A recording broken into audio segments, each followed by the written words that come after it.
Welcome to Thamesmead TV, where this episode will have highlights from our opening league game of the season at home against Croydon, and a suited and booted Keith McMahon takes our questions on the game and the coming season. But first stop, Whitstable, a town famous for sea, sand, and now the Oyster Boys, after promotion from the Kent League last season. Thamesmead and Whitstable battled it out in the traditional Kent League opener of the season, the Kent Challenge Shield, as Thamesmead beat Whitstable 3-0 in the Kent League Cup last year. The opening half hour saw its fair share of chances, Ricky Cable coming close here on half an hour. But it was Thamesmead that finally broke through after Richard Dimmock played in Ricky Cable to go past the defender and slot home beautifully 1-0 to the Mead.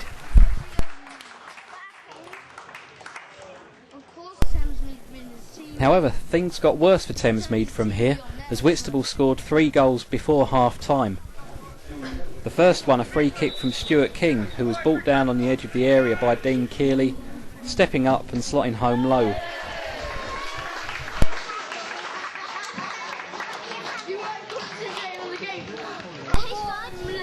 On 40 minutes, things got from bad to worse as Tony Gallagher headed home into his own net to make it 2-1 to Whitstable.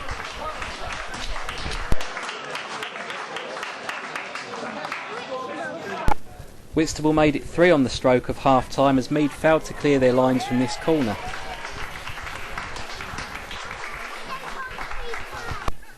Thamesmead came out a determined side in the second half and worked very well, with Ricky Cable scoring Thamesmead's second. However, despite relentless pressure towards the end of the match, Thamesmead couldn't make it count, and it was Whitstable who held aloft the Kent Challenge Shield by winning 3-2, this being their 3rd trophy since the start of last season.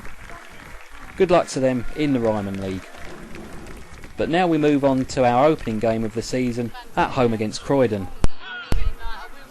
In another day bathed in glorious sunshine, Thamesmead took the lead on the half-hour mark, with Richard Dimmock looking up and scoring this thunderbolt of a goal from all of 30 yards.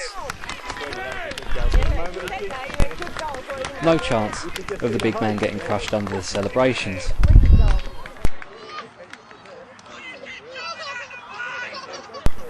Not long into the second half, and this lovely move from midfield with the backheel dink from Dimmock into Cable pulled out the best out of Danny Harewood in the Croydon goal. However, Harwood wasn't at his best just a few minutes later, palming this corner onto Lee Loveridge's head to nod home from all of 6 yards. With 20 minutes to go, Sam Thomas made an appearance, coming back from injury in pre-season to replace Curtis Williams, and it wasn't long after this that Richard Dimmock almost got his second, with this shot just out the edge of the area being tipped over expertly by Danny Harewood. Not to be outdone in the goalkeeping department, Chris Keneally, making his debut in the Mead goal, pulled off this wonderful save at the end of the game from Croydon's best chance. Ricky Cable worked hard today, however didn't manage to score, even though he managed to go round defenders at will once again, this being his best chance in injury time. So a good opening day of the season with 3 points gained. We caught up with captain for the day Robbie Tarrent and gaffer Keith McMahon. First game of the season, skipper today, good result. What do you reckon? How did you feel about your own performance? Yeah, not too bad, not brilliant, but I thought the team played really well today. Dimmo scored a great goal, I was really pleased with that. It's important to get off to a good start, so I was really pleased. And with the new signings that we've got in, with Dimmo, Coburn, Watts as well, and obviously the new goalkeeper we've got now, how have they fitted in so far? Yeah, definitely. They've done really well, to be fair. We needed a few signings. We've had a couple of big signings, especially with Lou turning up, came signing first this season. We're really pleased with them. I think they've all settled in quite well. All the lads get on really well. It's quite a good spirit, so that's important as well, especially if you're going for the league. So that's a good thing. Yeah, I'm pleased. I said before that we need to get off to a good start. Fancied us winning. We had some big bodies out today. Lou Watts, Dean Keeley, James Brown, Tony Gallagher. Nice to see Sammy Thomas come back from injury, who sat on the bench had the last 15. But first 20 minutes I thought we looked a little bit nervous. They sort of outrun us a little bit in midfield, so we dealt with that. We changed it tactically. Then from then on, they offered us just one side. I thought it was excellent. And before even we scored, I thought we could have gone in front. Yeah, I was pleased. I was pleased with Richard Dimmitt today. I think he put some of his doubters or little knockers in their place. He scored a trademark Dimmo goal, worldie. And I was pleased with the front three. I thought young Bradley was excellent. Ricky done well.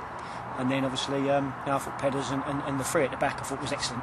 And obviously, good debut for Chris Keneally as well. So pleased, yeah. Yeah, it's a very solid performance, and it's good to see Chapman come on as well towards the end. And certainly, Danny's worked very hard through pre-season, and I understand that he's now signed a contract. That's too. right. Danny Chapman's obviously been with us for years, and there's 5, 6, or a few more 16, 17-year-olds that were excellent. Bradley started, Lee Dawson was unlucky not to get a start, and so was Danny Chapman. But yeah, Danny's just signed a 2-year agreement with us, and. He's just going to be an exceptional player when he gets a year or so on. So yeah, no, it's good. It's great. Good day for the club. And moving on to next week then very quickly, the FA Cup against Egham. Much known about our opponents? Not really. They're playing a combined counties, which is sort of on par to us. I've had obviously a couple of chats with some of the other managers that have played them. Started to pick up on sides, haven't got a website and things like that. So no, but we're at home. Like I said, we were today. Play like we did today, then I think we'll go for we're a match for anyone at the moment, and we keep playing like we are. Good team spirit, we'll be there. So no, I'm looking forward to next week. Another week out. I don't think it comes really quickly, so we're out in the league. I'd like to have a league game next week because the way we just bounce back. So obviously I've got all my players available tomorrow. It's going to next week, so it's going to give me some headaches.